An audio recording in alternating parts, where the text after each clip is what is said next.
In this quiet space, as night falls, let me tell you a story that just might be gentle enough to lull you into a deep sleep. It's chilling to consider how long such a monstrous secret could remain hidden in plain sight. For years, the small town of Plainfield, Wisconsin, continued its quiet existence, oblivious to the macabre artistry taking place within Ed Gain's isolated farmhouse. He was seen as eccentric, perhaps a bit odd, but largely harmless, the quiet farmer who helped out neighbors when needed. No one suspected that his solitude was a breeding ground for unspeakable acts, or that the very ground beneath their feet, the local cemetery, was his hunting ground for the materials of his grotesque creations. The transition from grave robbery to something far more sinister, to actual murder, is a terrifying step in any killer's trajectory. For Ed Gain, that line was crossed in 1954, with the disappearance of Mary Hogan, a tavern owner in the nearby town of Plainfield. Mary was a vibrant, well-known figure, her absence quickly noticed and deeply unsettling. The local community buzzed with theories and fear, but no one could have imagined the true horror that had befallen her. It was a cold case for 2 years, a nagging question mark in the town's collective consciousness. Mary Hogan's disappearance was the first ripple in the calm surface of Plainfield's tranquility, a hint that something truly dark had arrived. Then, on November 16, 1957, the unthinkable happened again. Bernice Wardens, the owner of the local hardware store, vanished. Bernice was a familiar face, a pillar of the community, and her son, Frank Wardens, was the local sheriff's deputy. When Frank arrived at the store that evening and found it empty, the cash register open, and a trail of blood leading to the back door, he knew instinctively that something terrible had occurred. His mother hadn't simply left. The last customer to see Bernice alive reported that Ed Gain had been in the store earlier that day, mentioning he would return in the evening. This small detail, combined with the escalating fear in the town, quickly turned the spotlight onto the reclusive farmer. What followed was an investigation that would shock the world and forever etch Ed Gain's name into the darkest corners of criminal history. When Sheriff Deputy Frank Wardens and other officers approached Gain's farmhouse, they were met not just with the stench of decay, but with a scene of unimaginable horror. The house, initially thought to be just unkempt, revealed itself to be a labyrinth of filth, junk, and the most ghastly decorations. Imagine stepping into a living nightmare, every object a testament to a mind utterly unhinged. Furniture made from human skin and bones, including chair seats and lampshades. Bowls crafted from skulls. These were not just macabre trinkets, they were possessions, intimate parts of his world. And then, the discovery that confirmed their worst fears, Bernice Warden's decapitated body hanging in a shed, suspended upside down like a butchered deer, her torso slit open. This wasn't merely a killing, it was a desecration, a horrific act of dismemberment driven by a grotesque fixation. The sheer depravity of it was almost incomprehensible. Further searches of the house unearthed more human remains, scattered throughout the property, meticulously collected and repurposed. Some belonged to Mary Hogan, others were from the graves he had plundered over the years. The evidence painted a horrifying picture. Ed Gain had not just murdered, he had defiled the very essence of human dignity, turning bodies into tools, into trophies, into objects of his twisted desire. The community of Plainfield was plunged into a collective trauma. The man they thought they knew, the quiet, odd neighbor, was a monster beyond their wildest imaginings. The horror wasn't just in the acts themselves, but in the sickening realization that such darkness could exist so close, so intimately entwined with their seemingly normal lives. The question that echoed through every mind was, how? How could a human being descend into such a depraved state? What kind of system, what kind of society, could allow such a nightmare to fester, unnoticed, for so long? These aren't just the actions of a deranged individual, they are a chilling reflection of the shadows that can lurk beneath the surface of any community. A stark reminder that true horror often hides in the most unexpected places. And the story of Ed Gain, the Plainfield Ghoul, would resonate far beyond the quiet fields of Wisconsin, forever becoming a chilling touchstone in the study of psychological deviance and the darkest chapters of American crime. It's important to understand that the story of Ed Gain didn't end with his arrest and the horrifying discoveries at the farmhouse. In many ways, that was just the beginning of his true impact. an impact that transcended the bounds of his crimes and burrowed deep into the collective consciousness of America, shaping its understanding of horror for decades to come. The initial shock gave way to a chilling fascination, a morbid curiosity that sought to understand the unimaginable. The legal process for Ed Gein was complex, a stark contrast to the public, brutal spectacles of justice in earlier centuries. Unlike the swift gallows or the guillotine, designed for immediate retribution and public display, Gein's case highlighted a growing emphasis on psychological evaluation and the evolving understanding of mental illness within the criminal justice system. After his arrest, Ed Gein was found unfit to stand trial. His mental state was simply too fractured, too far removed from reality to participate in his own defense. He was diagnosed with schizophrenia and committed to the Central State Hospital for the Criminally Insane, and later to Mendota State Hospital. This institutionalization, rather than a public execution, marked the punishment phase of his life. He wasn't paraded before a baying crowd, his death a public warning. Instead, he simply disappeared into the system, his physical presence removed from the world, yet his legend only grew. This very absence from the public execution block, however, paradoxically magnified his chilling legend. Imagine the difference. A criminal publicly executed provides a definitive end, a clear boundary to their story. With Gein, there was no such finality for the public. He continued to exist, locked away, a living embodiment of the unspeakable. This lack of a clear, retributive end allowed the public's morbid curiosity to fester, fueling speculation and amplifying the horror of what he had done. He became a boogeyman, a whisper in the dark, his story told and retold, each recounting adding layers to the myth. Gein's grotesque acts, particularly his necrophilia and the creation of household items and clothing from human remains, tapped into primal fears. This wasn't just murder, it was a profound violation of the dead, a transgression against the sacred boundaries between life and death. In societies past, such acts might have been seen as demonic possession, requiring exorcism or burning at the stake to purify the soul and the community. But in mid-20th century America, it forced a confrontation with a different kind of evil, one born not of supernatural forces, but of extreme psychological breakdown. His crimes didn't fit neatly into existing categories, they were unique, horrifying, and deeply unsettling, pushing the boundaries of what people believed a human being was capable of. The lasting legacy of Ed Gein, however, extends far beyond the confines of true crime. His story became a foundational nightmare in American popular culture, influencing a genre that continues to terrify and fascinate. Think about it, the isolated farmhouse, the reclusive, disturbed killer, the grotesque use of human remains. These elements, ripped straight from the headlines of Plainfield, became the bedrock for some of the most iconic horror films ever made.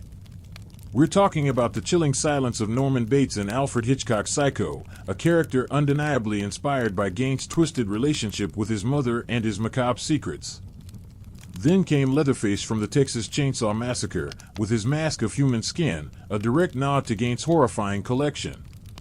And later, the meticulous, chilling serial killer Buffalo Bill from The Silence of the Lambs, whose desire to create a woman's suit from his victims echoed Gein's desire to transform himself, or embody the female form, through his ghastly creations. Ed Gein became the archetype. He wasn't just a criminal, he was the muse for cinematic terror, defining the rural ghoul or misfit maniac trope that would haunt audiences for generations.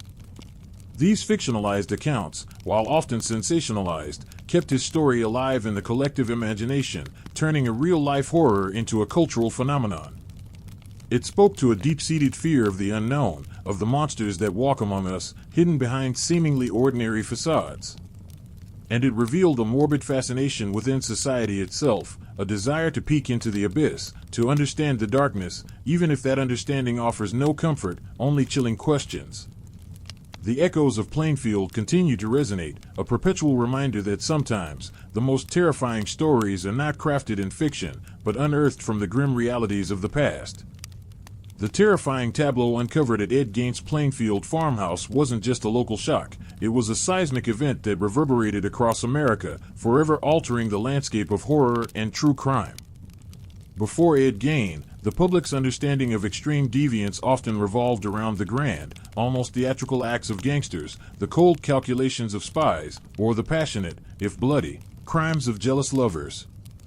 Gein's actions, however, were something entirely new, something far more visceral and deeply unsettling.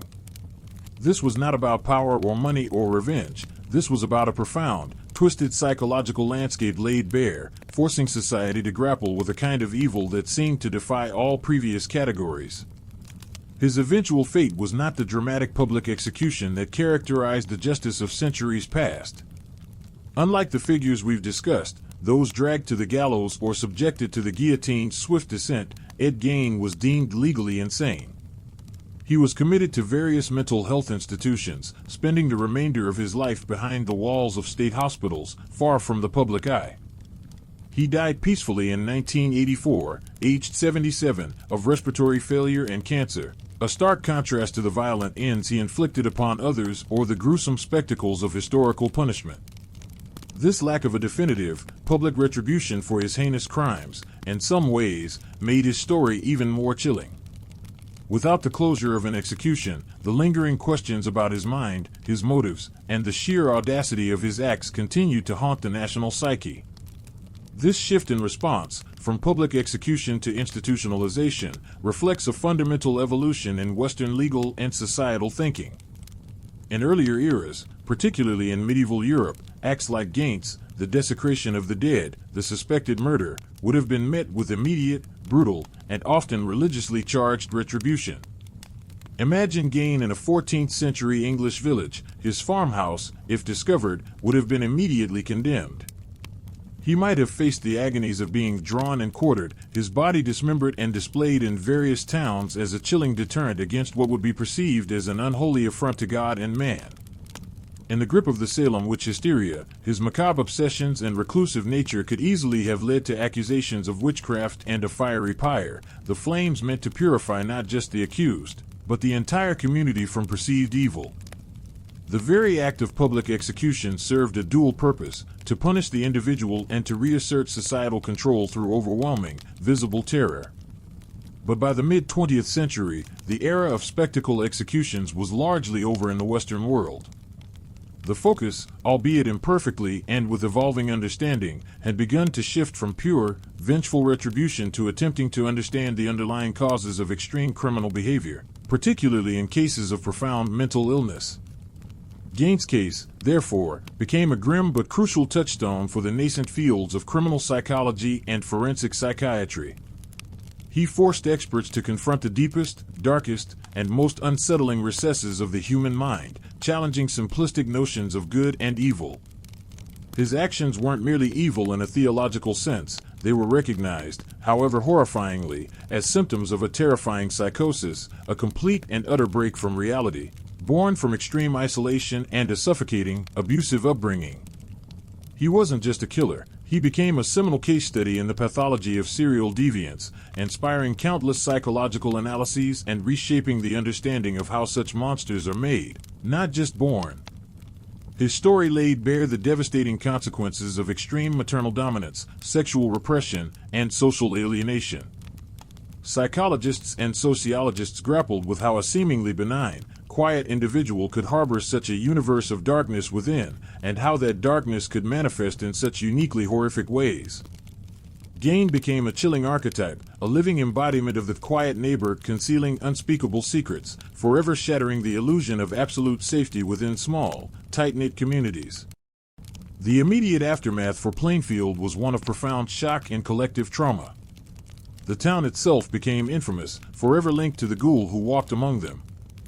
Gein's farmhouse, the epicenter of this nightmare, became an object of morbid fascination. Shortly after his arrest, it burned to the ground under mysterious circumstances. Some speculated arson, others a deliberate act of exorcism by a community desperate to cleanse itself of the memory. The land itself seemed to reject the horrors it had witnessed. Yet, the story of Ed Gein persisted, not just as a gruesome true crime tale, but as a chilling historical marker, a cautionary tale echoing through the decades. It stands as a stark reminder that the most profound horrors aren't always found on grand battlefields and ancient torture chambers or during periods of overt political oppression.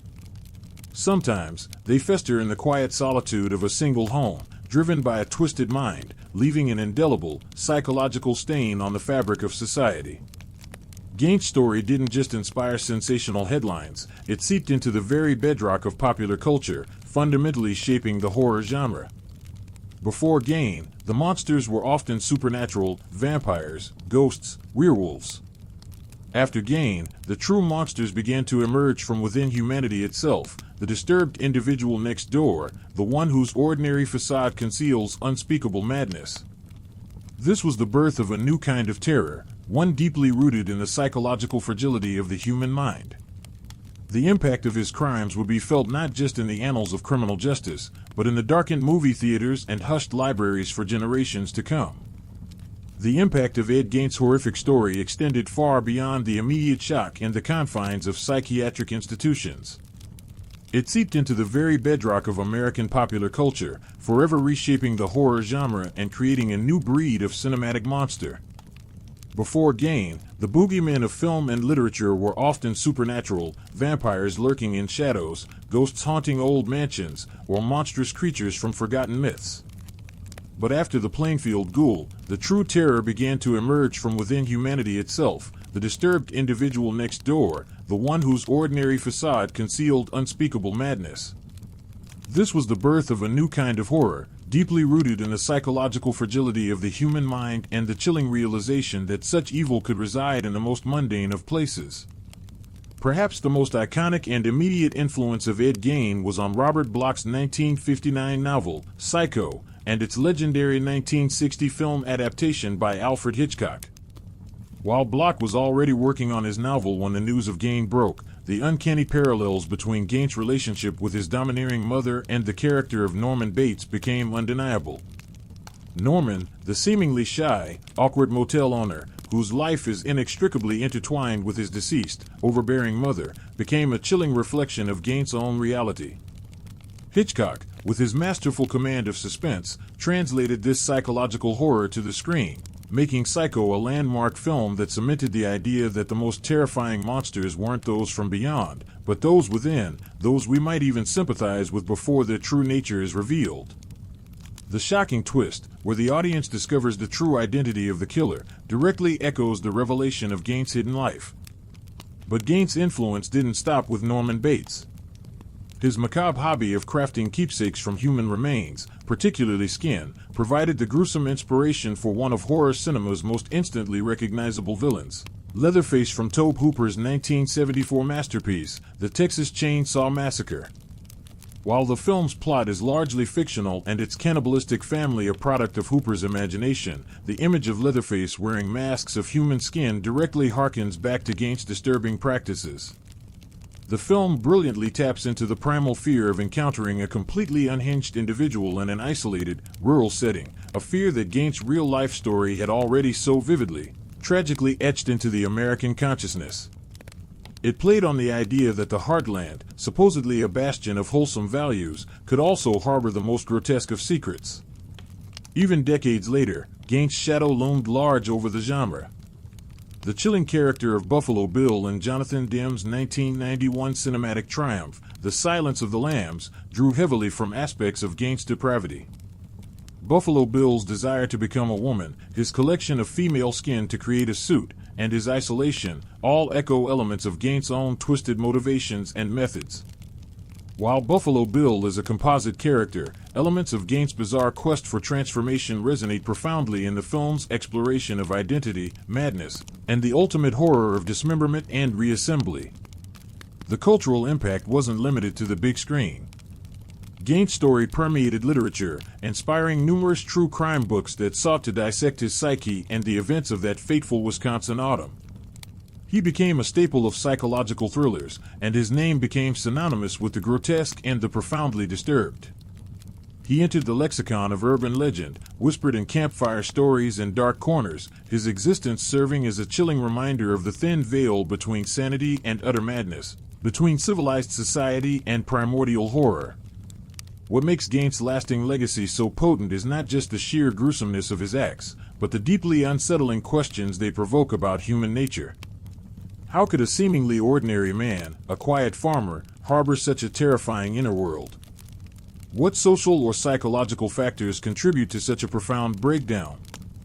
His story continues to challenge our understanding of criminal psychology, mental illness, and the chilling reality that the monster often looks just like us. It forced a reevaluation of how society identifies and responds to such insidious threats, highlighting the limitations of conventional law enforcement and the profound mysteries of the human psyche. The Plainfield Ghoul didn't just commit crimes, he opened a terrifying window into a new dimension of human depravity, one that would forever change the way we portray fear and darkness in our stories. He became a blueprint for the monster next door, a horrifying figure who lurks not in ancient castles, but in the quiet, unassuming homes of our own neighborhoods. His existence remains a haunting testament to the shadows that can reside within the human heart and the indelible mark they leave on history, forever reminding us that sometimes the most horrifying stories are the ones that are terrifyingly, undeniably true. Even after the initial shock and the profound cultural impact, the story of Ed Gein continued to resonate, drawing psychologists, criminologists, and simply the morbidly curious into its chilling orbit. It prompted a deeper, often uncomfortable, examination of the environmental factors that can contribute to such extreme psychological breaks. While his mother's overbearing influence is often cited as the primary catalyst for his twisted psyche, it's crucial to understand the complex interplay of isolation, social awkwardness, and perhaps a latent mental illness that festered unchecked in the quiet confines of that Wisconsin farm. Imagine a life almost entirely devoid of meaningful human connection outside the suffocating embrace of a fanatically religious and emotionally abusive mother. Ed Gein's social development was stunted from an early age.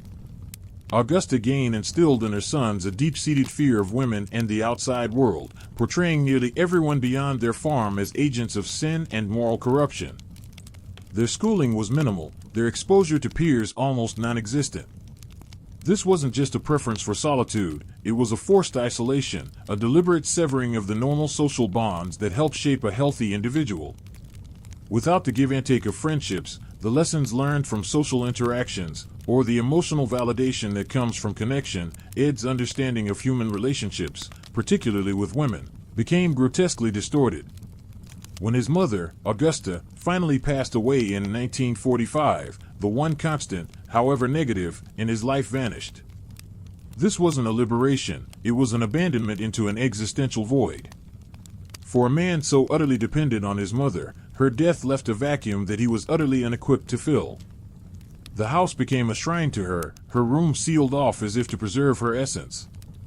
But his mind, already warped by her teachings and years of repression, began to seek alternative ways to reestablish that maternal presence, or perhaps, to control and possess the very female form he had been taught to simultaneously fear and obsess over. It was this profound, unaddressed grief and psychological void that likely spurred his descent from grave robbing, a desperate attempt to literally collect the female form, to the unimaginable horrors of murder.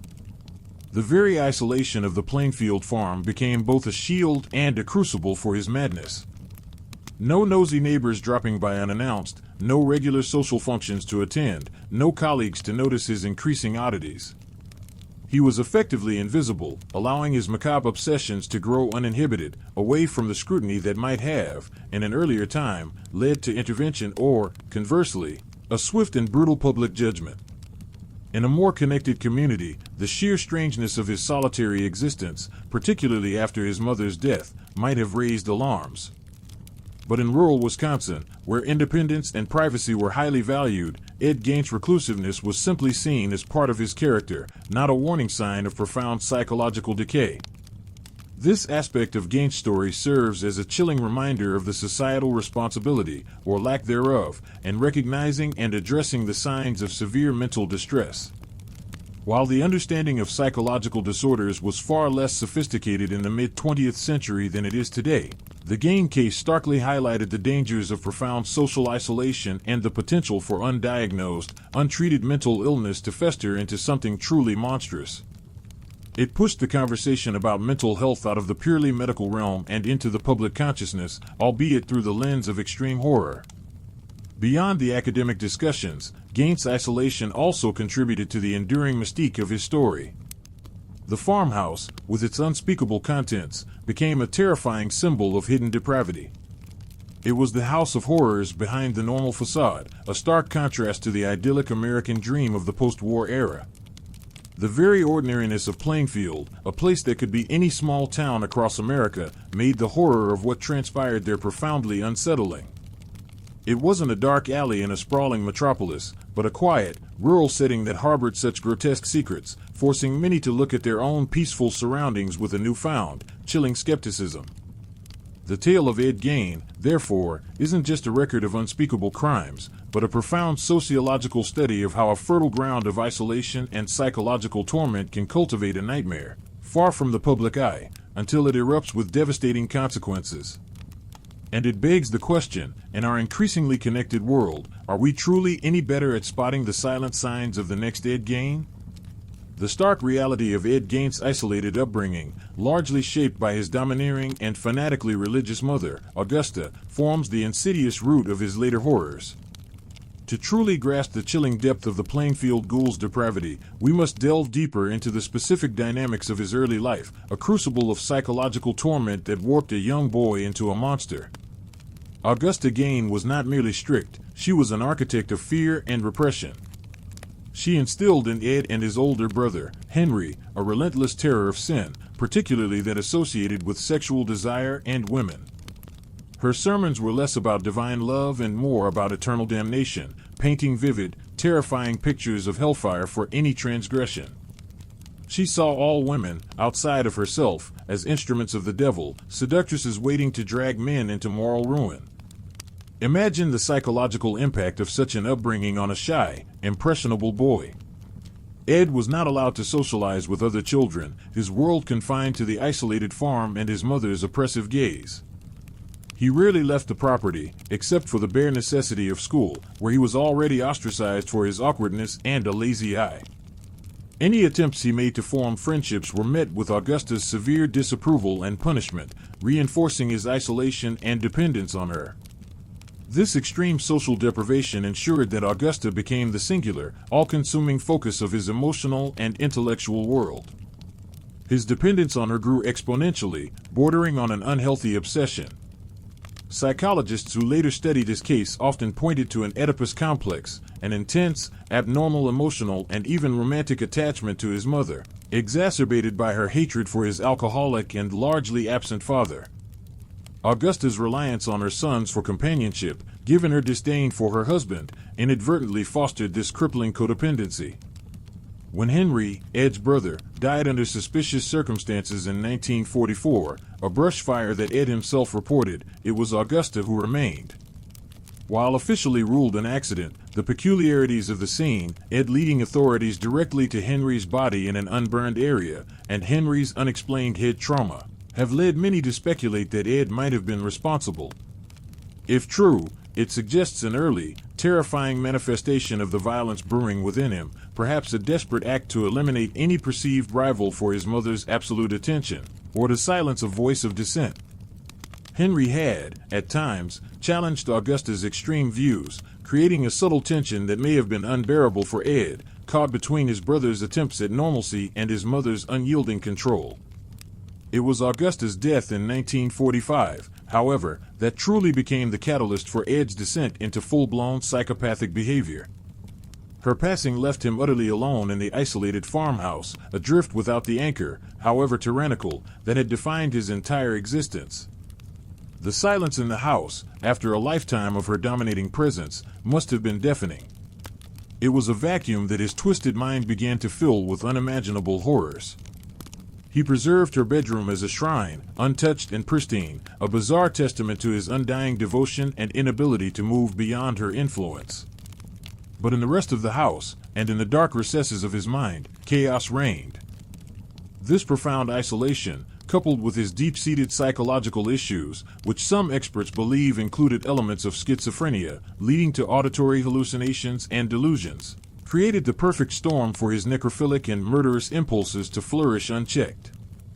Without Augusta's direct presence, even her prohibitive one, the internal barriers that might have prevented his most extreme fantasies from becoming reality dissolved. His interest in pulp magazines and adventure stories, particularly those featuring cannibals or Nazi atrocities, like the infamous Ilse Koch who was said to fashion lampshades from human skin, became more than just a morbid curiosity. They became a grim blueprint, a validation for the unspeakable urges that now consumed him. The years between 1945 and 1957 were a terrifying period of unobserved psychological unraveling. He became a self-taught anatomist of the macabre, his skills developing with each desecrated grave. The boundary between the living and the dead blurred completely in his isolated world.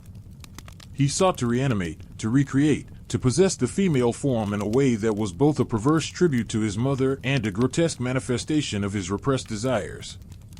This period of quiet, unchallenged horror, where a man was literally constructing a museum of human remains in his home, underscored the terrifying reality of his isolation.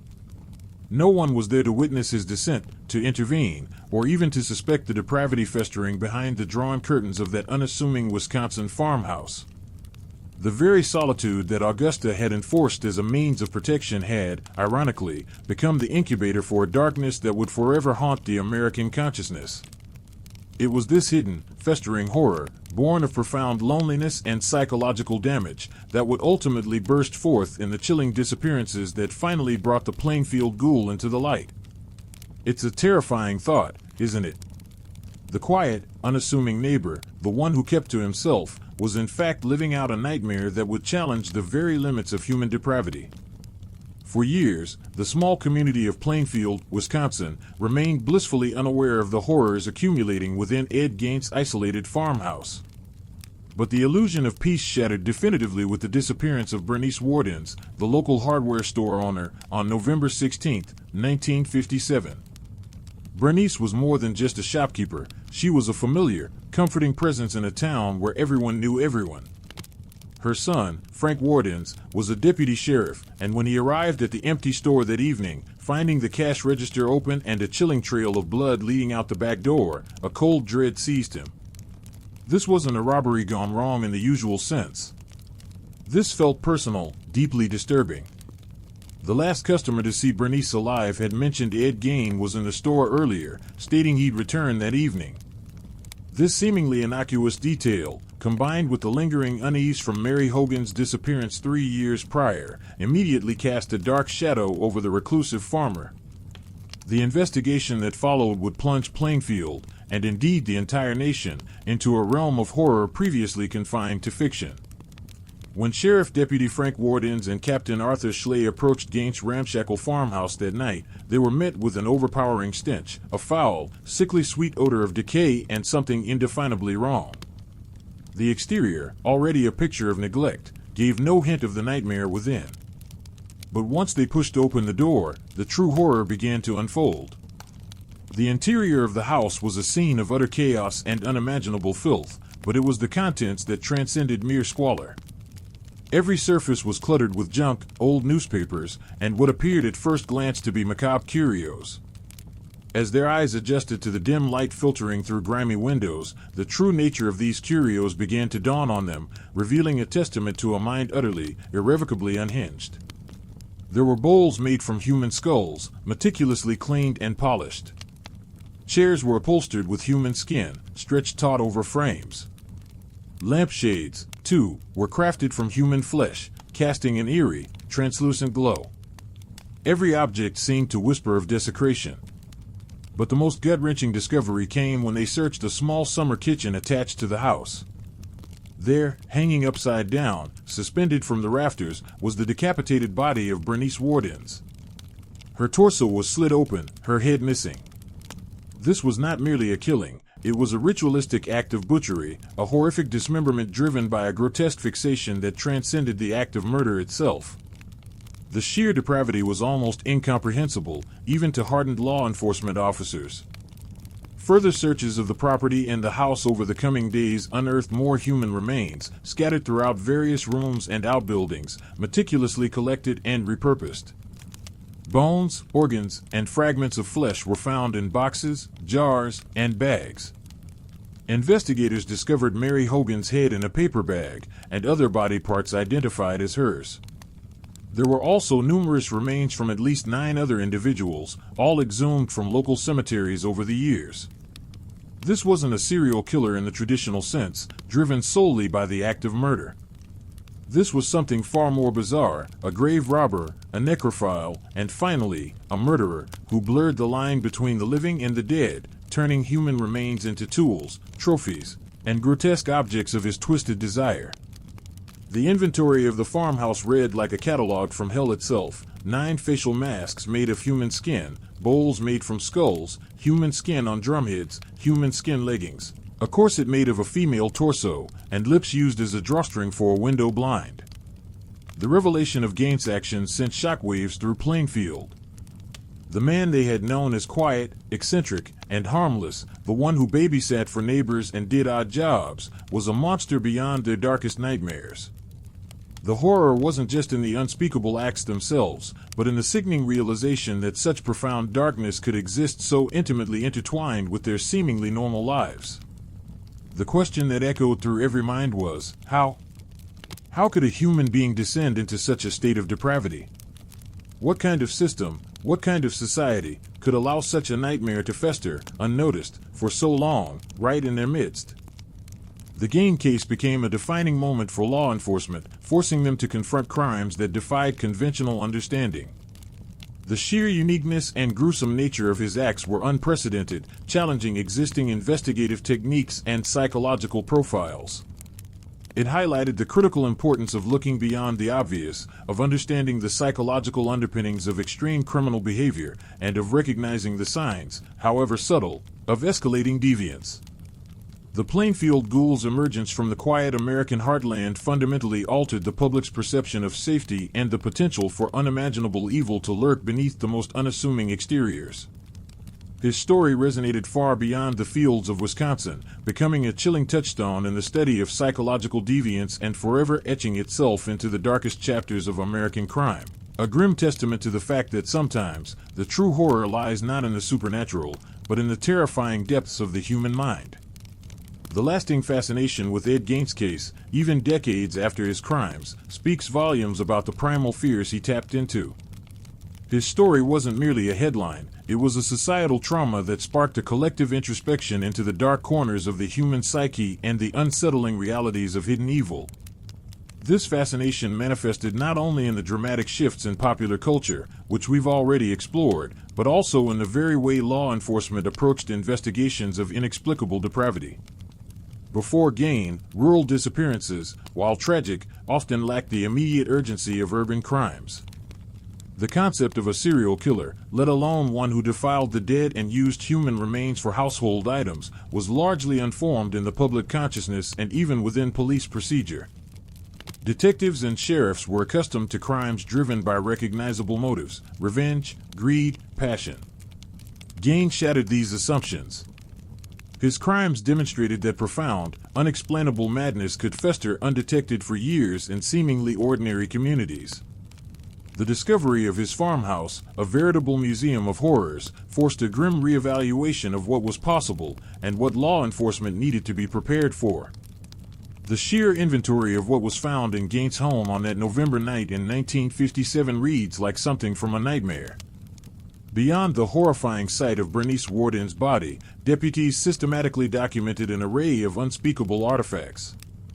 There were bowls made from human skulls, chairs upholstered with human skin, and a lampshade crafted from human facial skin. Imagine the raw, visceral shock of officers meticulously cataloging these items, each one a testament to a mind completely unhinged. There were masks made from the skin of female heads, a belt crafted from human nipples, leggings fashioned from human leg skin, and even Mary Hogan's face mask and skull found in various containers. Organs were discovered, some preserved, some simply placed as macabre decorations. One officer reportedly found Bernice Worden's heart in a plastic bag near the stove. The meticulous, almost artisanal nature of these creations, combined with the utterly depraved materials, defied any conventional understanding of crime. This unprecedented level of horror spurred an immediate, albeit informal, evolution in investigative thinking. Police realized that some cases might not fit traditional molds. They began to consider the possibility of motiveless crimes driven by extreme psychological pathology. The Gain case, along with other high-profile cases of the era, subtly pushed law enforcement towards a greater understanding of behavioral psychology in criminal investigations, even if formal profiling techniques were still decades away. The shocking nature of the evidence also underscored the critical importance of preserving crime scenes, no matter how chaotic or disturbing, and the necessity of specialized forensic analysis for unusual remains. Prior to Gain, local sheriffs might not have been equipped, or even conceptually prepared, to handle such a case. The Plainfield investigation became a grim lesson in confronting the utterly unthinkable. Furthermore, the public's reaction to Gain's crimes created a new kind of societal anxiety. People looked at their quiet, reclusive neighbors with newfound suspicion. The image of the monster next door became a chilling reality, shaking the foundations of trust in small-town America. This widespread public fascination, though morbid, also indirectly contributed to the eventual rise of psychological profiling. As people demanded answers to why, mental health professionals were increasingly called upon to offer insights into the minds of such perpetrators. While Ed Gain himself never truly provided a coherent explanation for his actions beyond his admitted desire to become his mother or create a sex change suit for himself, his case became a powerful argument for delving into the psychological underpinnings of crime, rather than simply focusing on the act itself. The Plainfield Ghoul story, therefore, transcends mere sensationalism. It serves as a grim historical pivot point, marking a shift in both our understanding of human evil and the methods used to combat it. It highlighted the profound dangers of extreme isolation, the devastating impact of severe psychological repression, and the terrifying potential for madness to flourish in the shadows of seemingly normal lives. The echoes of Ed Gain's farmhouse continue to resonate, not only in the popular imagination but in the ongoing efforts to comprehend, prevent, and respond to the most disturbing manifestations of the human condition. His legacy is a haunting testament to the darkest capacities of the mind, forever reminding us that sometimes the true horrors aren't out there, but tragically, terrifyingly, within. The legacy of Ed Gain, while rooted in unspeakable acts, is far more complex than just a catalog of horrors. His case, as it unfolded in the quiet farmlands of Wisconsin, unexpectedly carved a profound and lasting scar not just on the landscape of popular culture, but also on the very fabric of criminal justice and our societal understanding of mental illness. Before Gain, the public's perception of monsters often aligned with the predictable, the clear-cut, the financially or emotionally motivated. Gain shattered this comfort, revealing a chilling new dimension of human depravity that defied easy categorization and forced a grim reckoning with the limits of conventional understanding. The initial shock of the Plainfield discovery was immense, almost paralyzing. Local law enforcement, accustomed to familiar crimes like petty theft, domestic disputes, or even the occasional homicide driven by clear motives, found themselves utterly unprepared for the surreal reality of Gain's farmhouse. Imagine Sheriff Arthur Schley and his deputies, their experience rooted in a more tangible world of evidence and motive, suddenly confronted with chairs upholstered in human skin, bowls made from skulls, and the horrific sight of a decapitated body hanging in a shed. This wasn't just a crime scene, it was an archaeological dig into a deranged mind, a macabre museum curated by madness. The sheer inventory of items discovered, human heart in a pan, a belt of nipples, masks of facial skin, even a female vulva in a shoebox, forced investigators to process a level of atrocity previously relegated to dark legends or wartime atrocities. This unprecedented level of horror spurred an immediate, albeit informal, evolution in investigative thinking. Police across the nation, learning of the Plainfield case, began to realize that some crimes might not fit into traditional molds. The concept of a serial killer driven by internal, psychological compulsions, rather than external, logical motives, began to dimly emerge. Gain's case, alongside other high-profile, baffling crimes of the era, subtly pushed law enforcement towards a greater, albeit nascent, understanding of behavioral psychology in criminal investigations. While formal psychological profiling techniques were still decades away, the Gain case underscored the critical importance of meticulous crime scene preservation, no matter how chaotic or disturbing, and highlighted the necessity of specialized forensic analysis for unusual biological remains. This wasn't merely about collecting evidence, it was about trying to understand a pathology that had no precedent in their training manuals. Perhaps one of the most significant shifts triggered by Gain was in the public's relationship with their own sense of security and trust. The image of the monster next door, the seemingly harmless, reclusive figure who harbored unimaginable secrets, became a terrifying reality. People looked at their quiet, odd neighbors with newfound suspicion, a chilling awareness that profound darkness could fester unseen in the heart of seemingly ordinary communities. The small-town idol, so cherished in American mythology, was forever tarnished by the knowledge that evil could wear such a mundane disguise. This widespread public fascination, though often morbid, also indirectly contributed to the eventual rise of psychological profiling. As people demanded answers to why, mental health professionals were increasingly called upon to offer insights into the minds of such perpetrators. While Ed Gain himself never truly provided a coherent, rational explanation for his actions beyond his admitted desire to become his mother or to fashion a sex-change suit for himself, his case became a powerful, undeniable argument for delving deeper into the psychological underpinnings of crime, rather than simply focusing on the act itself. Psychiatrists and psychologists grappled with the severe mental illness that defined him, often classifying him as schizophrenic with psychopathic tendencies, and noting his profoundly disturbed mother complex. His agreeable, almost docile demeanor during his institutionalization, a stark contrast to his gruesome crimes, only added to the perplexing nature of his pathology. He was, in a strange sense, a model patient in confinement, a chilling testament to the internal world he inhabited. The very fact that Gain was ultimately found not guilty by reason of insanity and committed to mental health institutions, rather than facing execution, reflects a crucial, if difficult, societal evolution.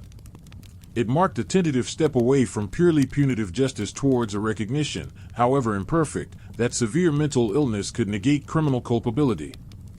This shift, while still debated today, highlighted a growing, albeit slow, societal acceptance of the complex interplay between mind, behavior, and crime. It forced the legal system to confront the limitations of simplistic moral judgments when faced with profound psychosis. The Plainfield Ghoul story, therefore, transcends mere sensationalism. It serves as a grim historical pivot point, marking a crucial shift in both our understanding of human evil and the methods used to combat it. It highlighted the profound dangers of extreme isolation, the devastating impact of severe psychological repression, and the terrifying potential for madness to flourish in the shadows of seemingly normal lives. The echoes of Ed Gain's farmhouse continue to resonate, not only in the popular imagination and the chilling narratives of popular culture, but in the ongoing efforts to comprehend, prevent, and respond to the most disturbing manifestations of the human condition. His legacy is a haunting testament to the darkest capacities of the mind, forever reminding us that sometimes the true horrors aren't out there, but tragically, terrifyingly, within. The enduring power of the Ed Gain narrative, even decades after his crimes, is a testament to its singular ability to tap into our most primal fears. It's a story that transcends the specifics of time and place, resonating because it shattered comforting illusions about safety, about sanity, and about the very nature of evil.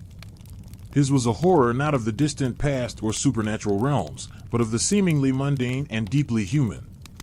The chilling discoveries at the Plainfield farmhouse didn't just shock the public, they sent ripples through the nascent fields of criminal psychology and forensic science. Before Gain, psychological insights into criminal behavior were rudimentary, often overshadowed by a focus on motive and opportunity. But how do you explain a motive like Ed Gain's? His actions didn't fit neatly into categories of greed, passion, or revenge. They stemmed from a deeply fractured psyche, a twisted inner world born from extreme isolation and an overwhelming, pathological attachment to his deceased mother. Forensic experts, accustomed to identifying victims and causes of death, were confronted with something entirely new: human remains repurposed into household items, a chilling testament to a mind that had utterly lost touch with reality and humanity. This forced a grim reevaluation of what constituted a crime scene and what kind of evidence needed to be collected and analyzed. The meticulous, almost anthropological, documentation of the artifacts in Gaines' home, the skin masks, the bone bowls, the organ fragments, became a de facto case study in the pathology of extreme deviance, influencing how future investigations would approach cases of profound psychological aberration. Gaines' unholy creations, the disturbing reassembly of human remains, forced investigators and mental health professionals to confront the concept of necrophilia and fetishistic behavior at a scale rarely seen. His confessed desire to make a sex-change suit out of female skin, to physically embody his deceased mother, provided a terrifying window into the depths of gender dysphoria and psychotic delusion. While society at the time lacked the sophisticated understanding of these conditions that we possess today, Gaines' case undeniably pushed the boundaries of what was considered psychologically possible, and horrifyingly, what was actually occurring in the hidden corners of American life. He became a living, breathing, albeit deranged, example of the most extreme forms of sexual deviance and objectification, pushing these concepts from the theoretical realm of psychiatric textbooks into the brutal, undeniable reality of a quiet Wisconsin town. The legal proceedings that followed were as perplexing as the crimes themselves. Gaines was initially found unfit to stand trial, committed to the Central State Hospital for the criminally insane.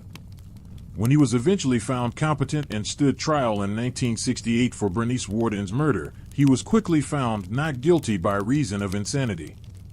This verdict, while legally sound given his profound mental illness, often left the public uneasy.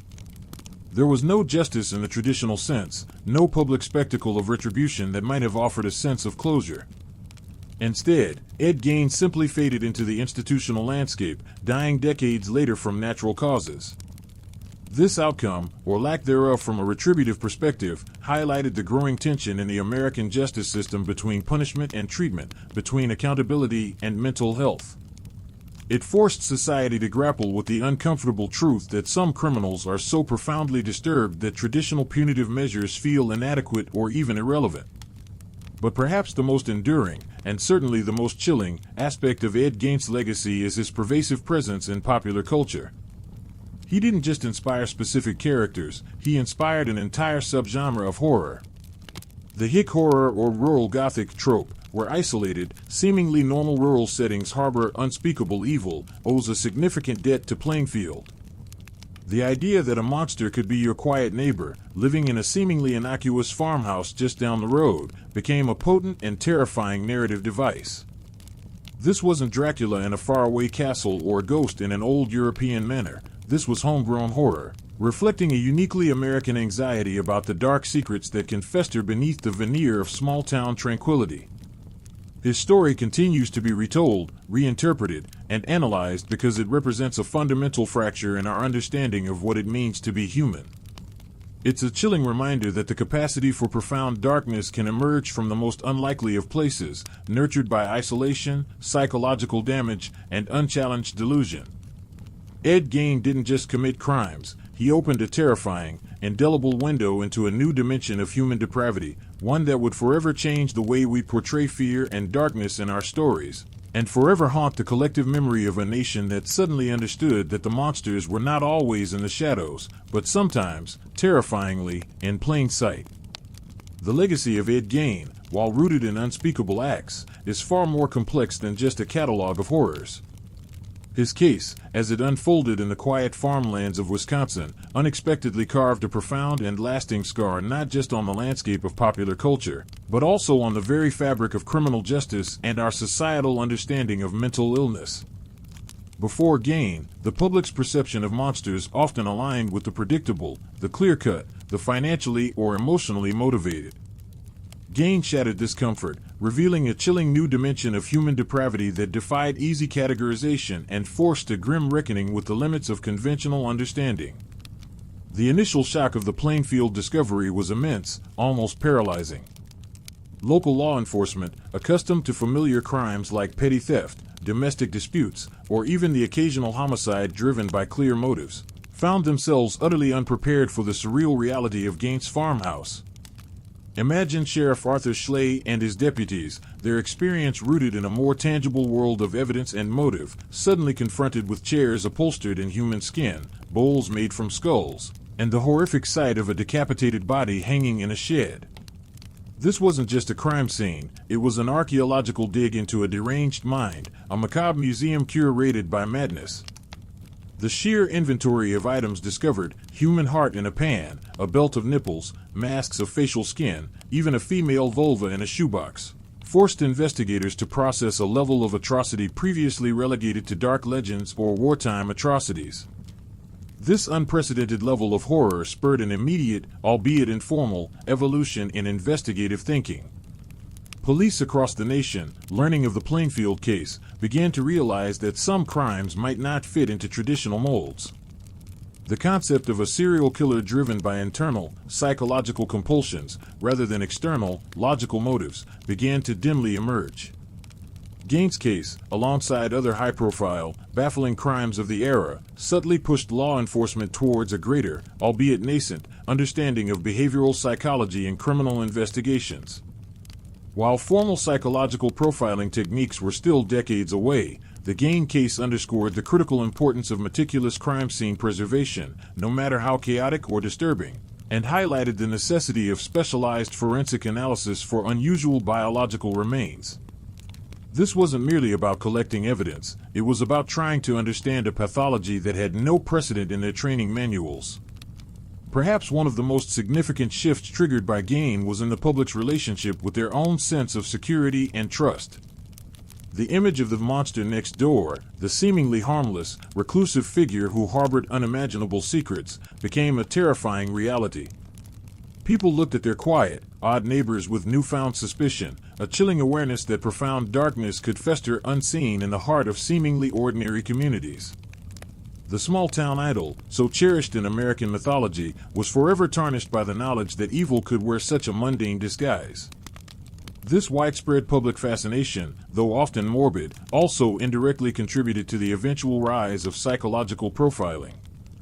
As people demanded answers to why, mental health professionals were increasingly called upon to offer insights into the minds of such perpetrators. While Ed Gaines himself never truly provided a coherent, rational explanation for his actions beyond his admitted desire to become his mother or to fashion a sex-change suit for himself, his case became a powerful, undeniable argument for delving deeper into the psychological underpinnings of crime, rather than simply focusing on the act itself. Psychiatrists and psychologists grappled with the severe mental illness that defined him, often classifying him as schizophrenic with psychopathic tendencies, and noting his profoundly disturbed mother complex. His agreeable, almost docile demeanor during his institutionalization, a stark contrast to his gruesome crimes, only added to the perplexing nature of his pathology. He was, in a strange sense, a model patient in confinement, a chilling testament to the internal world he inhabited. The very fact that Gaines was ultimately found not guilty by reason of insanity and committed to mental health institutions, rather than facing execution, reflects a crucial, if difficult, societal evolution. It marked a tentative step away from purely punitive justice towards a recognition, however imperfect, that severe mental illness could negate criminal culpability. This shift, while still debated today, highlighted a growing, albeit slow, societal acceptance of the complex interplay between mind, behavior, and crime. It forced the legal system to confront the limitations of simplistic moral judgments when faced with profound psychosis. The Plainfield Ghoul story, therefore, transcends mere sensationalism. It serves as a grim historical pivot point, marking a crucial shift in both our understanding of human evil and the methods used to combat it. It highlighted the profound dangers of extreme isolation, the devastating impact of severe psychological repression, and the terrifying potential for madness to flourish in the shadows of seemingly normal lives. The echoes of Ed Gaines' farmhouse continue to resonate, not only in the popular imagination and the chilling narratives of popular culture, but in the ongoing efforts to comprehend, prevent, and respond to the most disturbing manifestations of the human condition. His legacy is a haunting testament to the darkest capacities of the mind, forever reminding us that sometimes the true horrors aren't out there, but tragically, terrifyingly, within. The final act of the Ed Gaines saga wasn't a courtroom drama filled with fiery rhetoric or a public execution, but rather a quiet, prolonged existence within the sterile walls of psychiatric institutions. After his arrest in November 1957, Gain was quickly diagnosed with schizophrenia and found mentally incompetent to stand trial. He was initially sent to the Central State Hospital for the Criminally Insane in Waupun, a maximum security facility. Later, he was transferred to Mendota State Hospital in Madison. This shift from the public spectacle of justice to the concealed world of mental health facilities marked a profound divergence from the historical punishments we've often explored, where the ultimate aim was often to make an example, to demonstrate the might of the state. Yet, even within the confines of these institutions, Ed Gain remained an enigma. Far from being a violent or disruptive inmate, he was described by staff and fellow patients as a model patient. He was reportedly amiable, cooperative, and rarely required medication or restraint. He engaged in hospital work, assisting with various tasks, seemingly content within the structured environment. This placid demeanor stood in chilling contrast to the unimaginable horrors he had perpetrated. How could a man who crafted masks from human skin and used body parts as household items be so calm and agreeable in confinement? This paradox only deepened the public's fascination and confusion about his true nature. Some speculate that the institutional environment, with its clear rules and boundaries, provided a perverse kind of comfort, perhaps reminiscent of the rigid control his mother once exerted. Others suggest his deep-seated psychosis allowed him to compartmentalize his actions, or that he simply existed in his own internal world, detached from the reality of his crimes. The legal journey to process Gain's actions was also complex and reflective of a developing understanding of mental illness within the justice system. It wasn't until 1968, more than a decade after his arrest, that doctors determined he was mentally able to confer with counsel and participate in his defense. His trial began in November 1968 and lasted only a week.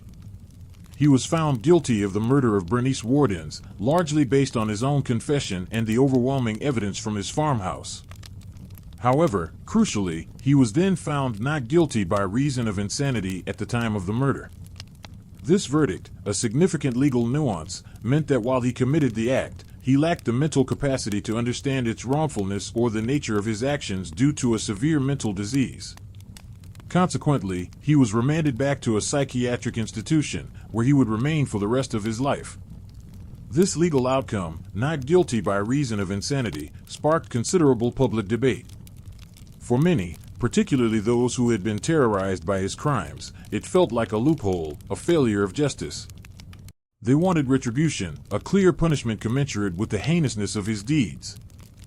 However, for legal and mental health professionals, it represented a critical, if difficult, acknowledgement of the profound impact of mental illness on criminal culpability.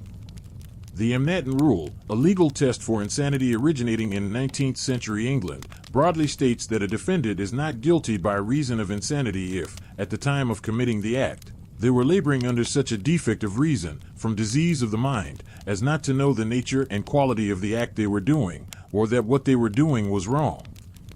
Gain's diagnosis of schizophrenia and the expert testimony regarding his psychological state clearly aligned with this legal standard.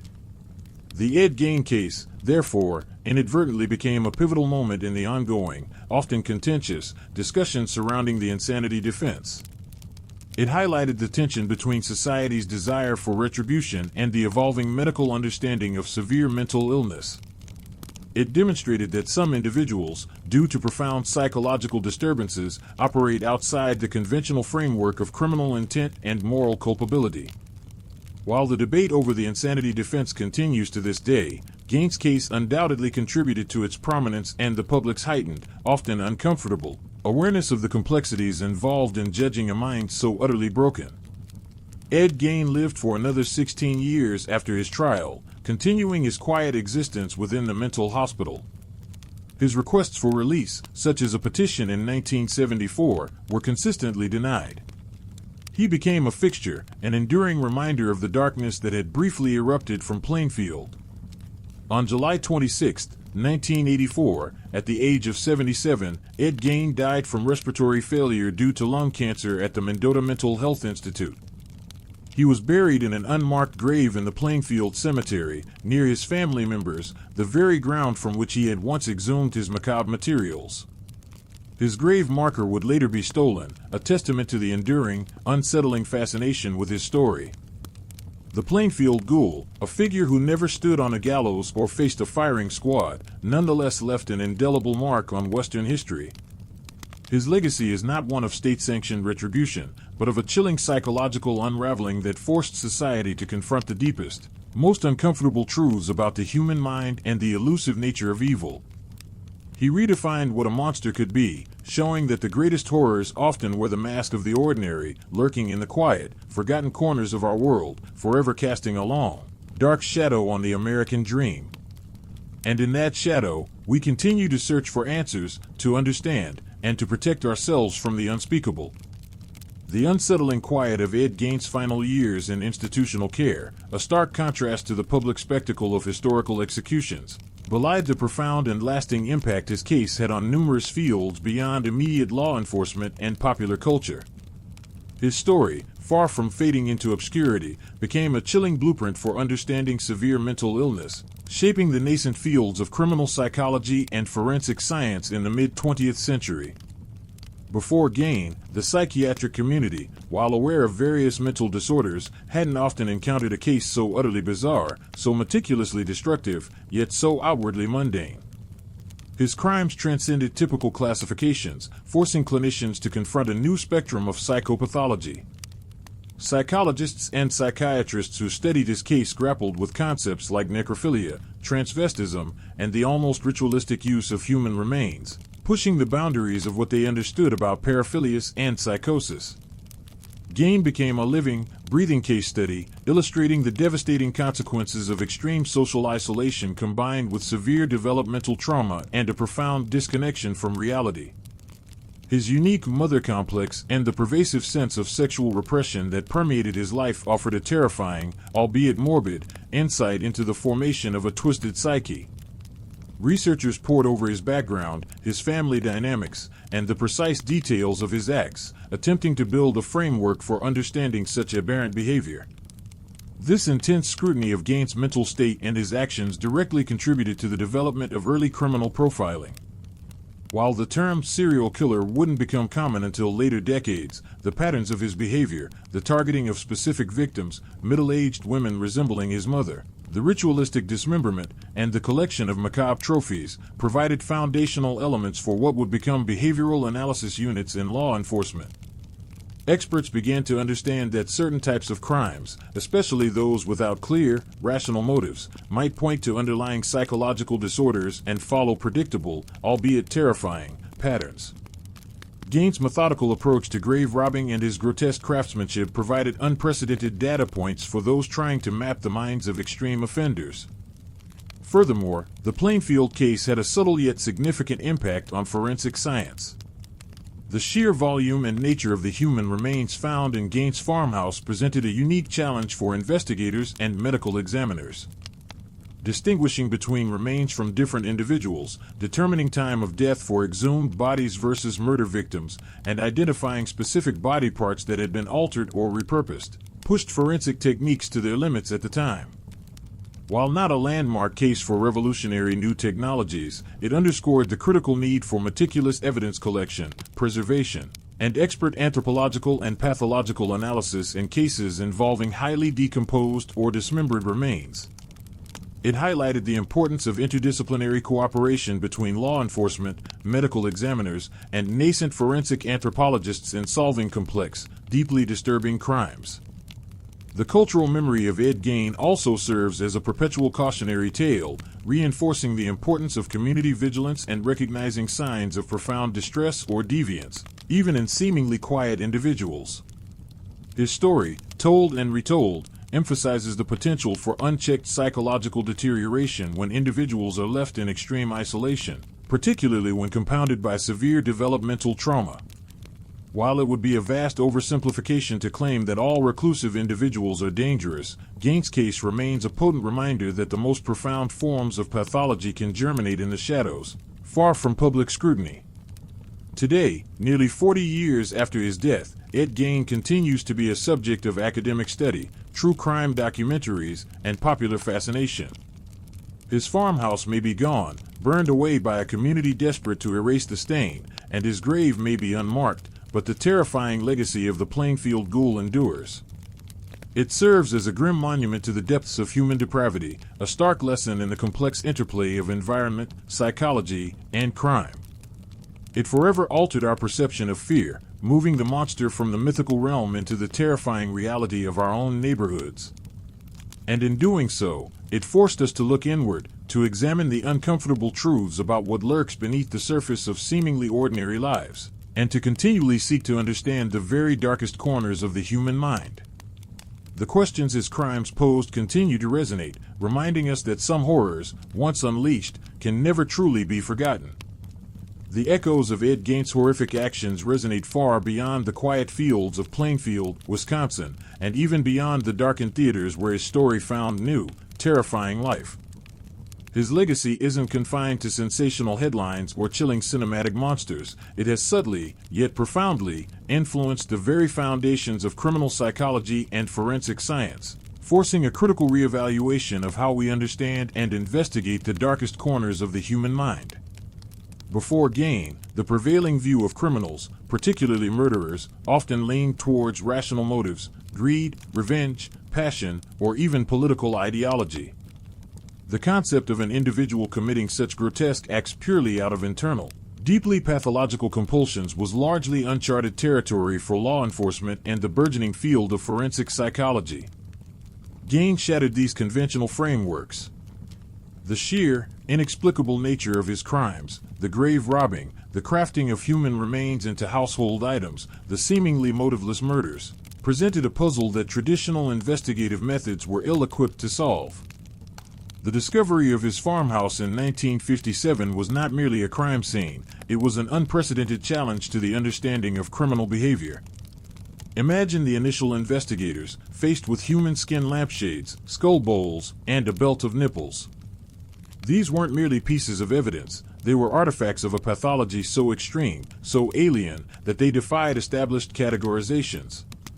This forced authorities, and by extension, the broader scientific community, to consider that some criminals operated from a place of profound mental disorganization, where their actions were not rational choices but manifestations of severe psychological illness. This unsettling realization spurred a gradual, but significant, shift in investigative focus. While formal psychological profiling, as we know it today, was still decades away, the Gain case subtly pushed law enforcement towards a greater appreciation for behavioral analysis.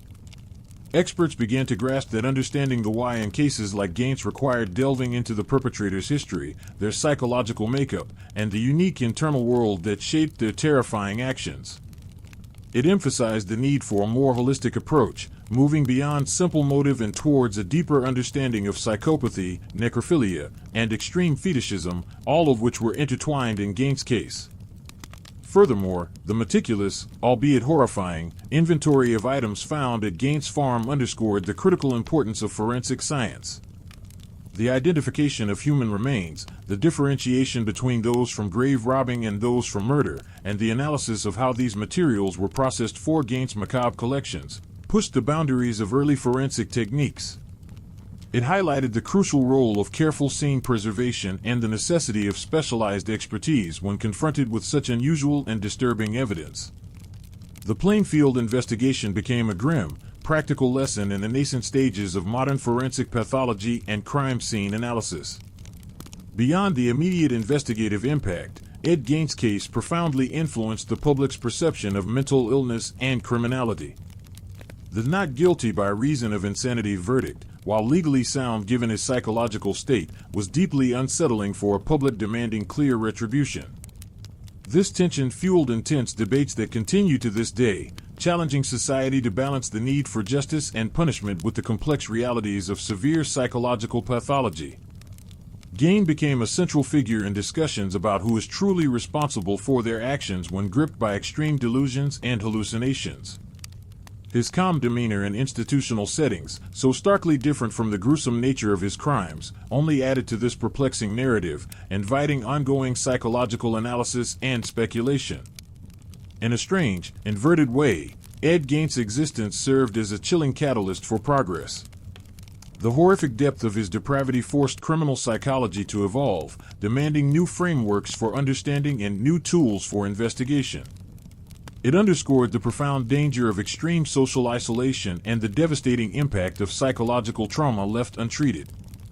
His story is a stark, unforgettable reminder that the most terrifying monsters don't always reside in the realm of fiction. Sometimes, they are horrifyingly real, emerging from the quietest corners of society, leaving an indelible mark on our collective consciousness and forever altering the way we perceive the shadows within ourselves. His legacy, thus, is not just one of brutal crimes, but of a chilling, reluctant contribution to our ongoing, often painful, quest to understand the darkest chapters of the human mind. The unsettling quiet of Ed Gein's final years, spent within the controlled environment of mental institutions, stands in stark contrast to the cacophony of fear and fascination his actions unleashed upon the outside world. This lack of a dramatic, public execution, unlike the historical examples we've previously examined, ironically amplified the enduring questions surrounding his case. For centuries, the ultimate justice was a visible, often brutal, state-sanctioned death, intended to purify, deter, and satisfy public outcry. With Gein, the state chose a different path, one that inadvertently forced a deeper societal reckoning with mental illness and criminal responsibility. His commitment to institutions like Central State Hospital for the Criminally Insane wasn't just a legal maneuver, it was a societal admission that some crimes transcended simple malice. Ed Gein was not simply evil in the traditional sense, he was profoundly, undeniably sick. His diagnosis of chronic undifferentiated schizophrenia, along with what some later identified as strong psychopathic traits and a severe Oedipal complex, painted a picture of a mind utterly fractured from reality. This presented an immense challenge to a legal system still grappling with the nuances of mental competency and criminal intent. How do you punish someone who, by legal and medical definition, doesn't fully comprehend the nature or wrongfulness of their actions? The trial that eventually took place in 1968, more than a decade after his arrest, was less about establishing guilt, his confession and the evidence were undeniable, and more about assessing his state of mind. The verdict of not guilty by reason of insanity was, for many, a bitter pill to swallow. Victims' families and a horrified public often demanded a clear, definitive retribution, a life for a life. The concept that a murderer could avoid the death penalty or a lengthy prison sentence due to a defect of reason was, and often remains, a contentious point. Yet, this verdict underscored a critical shift in the Western legal tradition, the increasing, albeit imperfect, integration of psychiatric understanding into the judicial process. It was a recognition that true justice, in some rare and extreme cases, necessitated a response beyond mere punishment. This legal precedent, heavily influenced by the Imnatin rule from 19th century England, became a focal point for ongoing debates about the insanity defense. Gein's case starkly illustrated the profound chasm between legal culpability and moral responsibility when severe mental illness is present.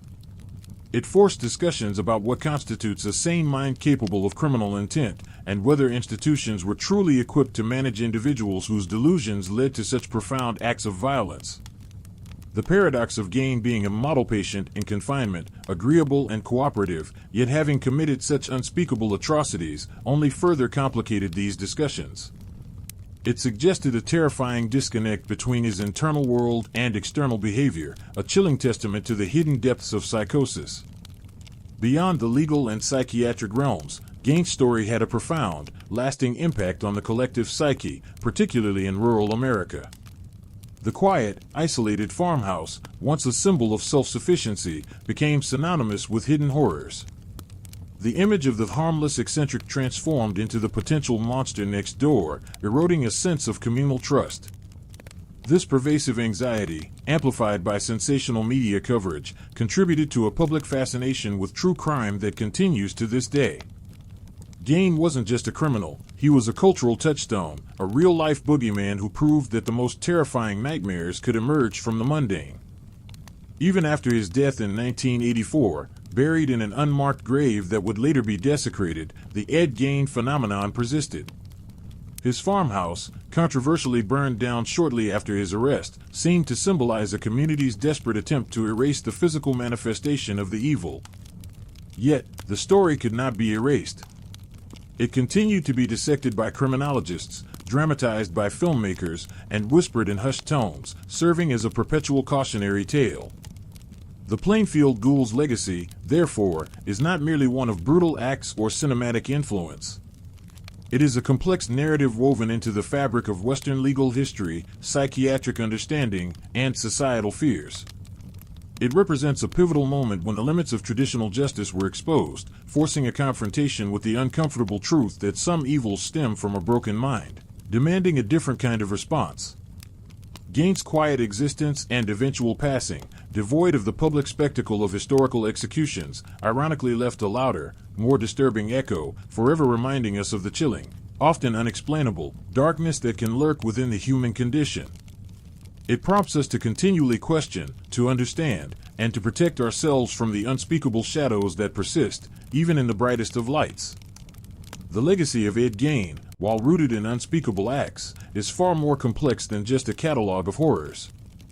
His case, as it unfolded in the quiet farmlands of Wisconsin, unexpectedly carved a profound and lasting scar not just on the landscape of popular culture, but also on the very fabric of criminal justice and our societal understanding of mental illness. Before Gein, the public's perception of monsters often aligned with the predictable, the clear-cut, the financially or emotionally motivated. Gein shattered this comfort, revealing a chilling new dimension of human depravity that defied easy categorization and forced a grim reckoning with the limits of conventional understanding. The initial shock of the Plainfield discovery was immense, almost paralyzing. Local law enforcement, accustomed to familiar crimes like petty theft, domestic disputes, or even the occasional homicide driven by clear motives, found themselves utterly unprepared for the surreal reality of Gein's farmhouse. Imagine Sheriff Arthur Schley and his deputies, their experience rooted in a more tangible world of evidence and motive, suddenly confronted with chairs upholstered in human skin, bowls made from skulls, and the horrific sight of a decapitated body hanging in a shed. This wasn't just a crime scene, it was an archaeological dig into a deranged mind, a macabre museum curated by madness. The sheer inventory of items discovered, human heart in a pan, a belt of nipples, masks of facial skin, even a female vulva in a shoebox, forced investigators to process a level of atrocity previously relegated to dark legends or wartime atrocities. This unprecedented level of horror spurred an immediate, albeit informal, evolution in investigative thinking. Police across the nation, learning of the Plainfield case, began to realize that some crimes might not fit into traditional molds. The concept of a serial killer driven by internal, psychological compulsions, rather than external, logical motives, began to dimly emerge. Gein's case, alongside other high-profile, baffling crimes of the era, subtly pushed law enforcement towards a greater, albeit nascent, understanding of behavioral psychology in criminal investigations. While formal psychological profiling techniques were still decades away, the Gein case underscored the critical importance of meticulous crime scene preservation, no matter how chaotic or disturbing, and highlighted the necessity of specialized forensic analysis for unusual biological remains. This wasn't merely about collecting evidence, it was about trying to understand a pathology that had no precedent in their training manuals. Perhaps one of the most significant shifts triggered by Gein was in the public's relationship with their own sense of security and trust. The image of the monster next door, the seemingly harmless, reclusive figure who harbored unimaginable secrets, became a terrifying reality. People looked at their quiet, odd neighbors with newfound suspicion, a chilling awareness that profound darkness could fester unseen in the heart of seemingly ordinary communities. The small-town idol, so cherished in American mythology, was forever tarnished by the knowledge that evil could wear such a mundane disguise. This widespread public fascination, though often morbid, also indirectly contributed to the eventual rise of psychological profiling. As people demanded answers to why, mental health professionals were increasingly called upon to offer insights into the minds of such perpetrators. While Ed Gein himself never truly provided a coherent, rational explanation for his actions beyond his admitted desire to become his mother or to fashion a sex-change suit for himself, his case became a powerful, undeniable argument for delving deeper into the psychological underpinnings of crime, rather than simply focusing on the act itself. Psychiatrists and psychologists grappled with the severe mental illness that defined him, often classifying him as schizophrenic with psychopathic tendencies, and noting his profoundly disturbed mother complex. His agreeable, almost docile demeanor during his institutionalization, a stark contrast to his gruesome crimes, only added to the perplexing nature of his pathology. He was, in a strange sense, a model patient in confinement, a chilling testament to the internal world he inhabited. The very fact that Gain was ultimately found not guilty by reason of insanity and committed to mental health institutions, rather than facing execution, reflects a crucial, if difficult, societal evolution. It marked a tentative step away from purely punitive justice towards a recognition, however imperfect, that severe mental illness could negate criminal culpability. This shift, while still debated today, highlighted a growing, albeit slow, societal acceptance of the complex interplay between mind, behavior, and crime. It forced the legal system to confront the limitations of simplistic moral judgments when faced with profound psychosis.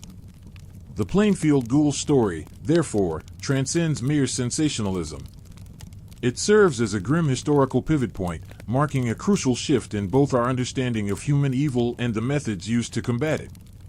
It highlighted the profound dangers of extreme isolation, the devastating impact of severe psychological repression, and the terrifying potential for madness to flourish in the shadows of seemingly normal lives. The echoes of Ed Gain's farmhouse continue to resonate, not only in the popular imagination and the chilling narratives of popular culture, but in the ongoing efforts to comprehend, prevent, and respond to the most disturbing manifestations of the human condition. His legacy is a haunting testament to the darkest capacities of the mind, forever reminding us that sometimes the true horrors aren't out there, but tragically, terrifyingly, within.